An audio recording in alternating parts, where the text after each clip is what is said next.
రెండవ దినవృత్తాంతముల గ్రంథము 33వ అధ్యాయము. మనష్షే ఏలనారంభించినప్పుడు 12 ఏళ్ల వాడై యెరూషలేములో 55 సంవత్సరములు ఏలెను.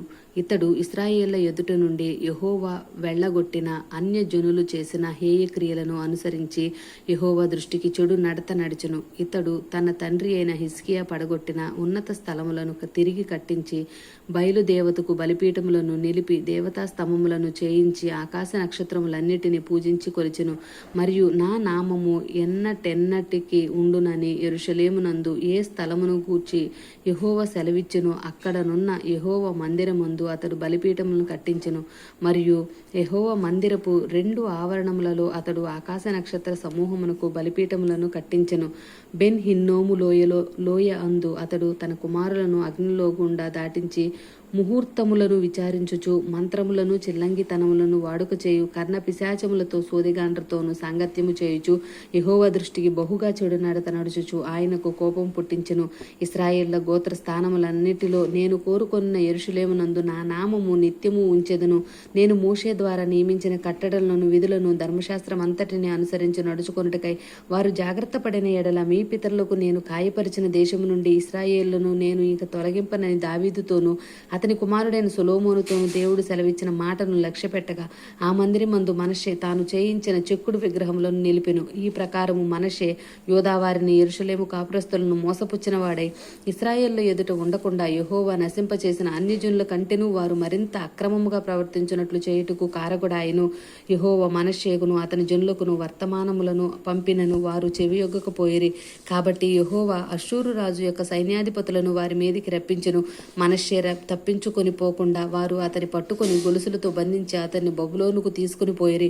అతడు శ్రమలో ఉన్నప్పుడు తన దేవుడైన యెహోవాను బతిమాలుకొని తన పితరుల దేవుని సన్నిధిని తన్ను తాను బహుగా తగ్గించుకొని ఆయనకు మొరలేడగా ఆయన అతని విన్నపములను ఆలకించి యెరూషలేమునకు అతని రాజ్యములోనికి అతన్ని తిరిగి తీసుకుని వచ్చినప్పుడు యెహోవా దేవుడై ఉన్నాడని మనష్షే తెలుసుకొనెను. ఇది అయిన తరువాత అతడు దావీదు పట్టణము బయట గీహోనుకు పడమరగా లోయయందు మచ్చపు గుమ్మము వరకు ఓపేలు చుట్టూను బహు ఎత్తుగల గోడను కట్టించెను. మరియు యూదా దేశంలోని బలమైన పట్టణములన్నిటిలోనూ సేనాధిపతులను ఉంచెను. మరియు యెహోవా మందిరము నుండి అన్యుల దేవతలను విగ్రహమును తీసివేసి యెరూషలేమునందును యెహోవా మందిర పర్వతమునందును తాను కట్టించిన బలిపీఠములన్నిటినీ తీసి పట్టణము బయటికి వాటిని లాగివేయించెను. ఇదియుగాక అతడు యెహోవా బలిపీఠమును బాగు చేసి దాని మీద సమాధాన బలులను కృతజ్ఞతార్పణలను అర్పించుచు ఇశ్రాయేళ్ల దేవుడైన యెహోవాను సేవించుడని యూదా వారికి ఆజ్ఞ ఇచ్చెను. అయినను జనులు ఉన్నత స్థలముల యందు ఇంకను బలులు అర్పించుచు వచ్చిరి, కానీ ఆ అర్పణలను తమ దేవుడైన యెహోవా నామమునకే చేసిరి. మనష్షే చేసిన ఇతర కార్యములను గూర్చి అతడు దేవునికి పెట్టిన మొరలను గూర్చి ఇశ్రాయేళ్ల దేవుడైన యెహోవా పేరిట అతనితో పలికిన దీర్ఘదర్శులు చెప్పిన మాటలను గూర్చి ఇశ్రాయేలు రాజుల గ్రంథమందు వ్రాయబడి ఉన్నది. అతడు చేసిన ప్రార్థనను గూర్చి అతని మనవి వినబడుటను గూర్చి అతడు చేసిన పాప ద్రోహములన్నిటిని గూర్చి తాను గుణపడక ముందు ఉన్నత స్థలములను కట్టించి దేవతా స్తంభములను చెక్కిన విగ్రహములను అచట నిలుపుటను గూర్చియు దీర్ఘదర్శులు రచించిన గ్రంథములలో వ్రాయబడి ఉన్నది. మనష్షే తన పితరులతో కూడా నిర్దించి తన నగరునందు పాతిపెట్టబడెను. అతని కుమారుడైన ఆమోను అతనికి మారుగా రాజా ఆయెను. ఆమోను ఏలనారంభించినప్పుడు 22 ఏళ్ల వాడే యెరూషలేములో 2 సంవత్సరములు ఏలెను. అతడు తన తండ్రి అయిన మనష్షే నడిచినట్లు యెహోవా దృష్టికి చెడు నడత నడిచెను.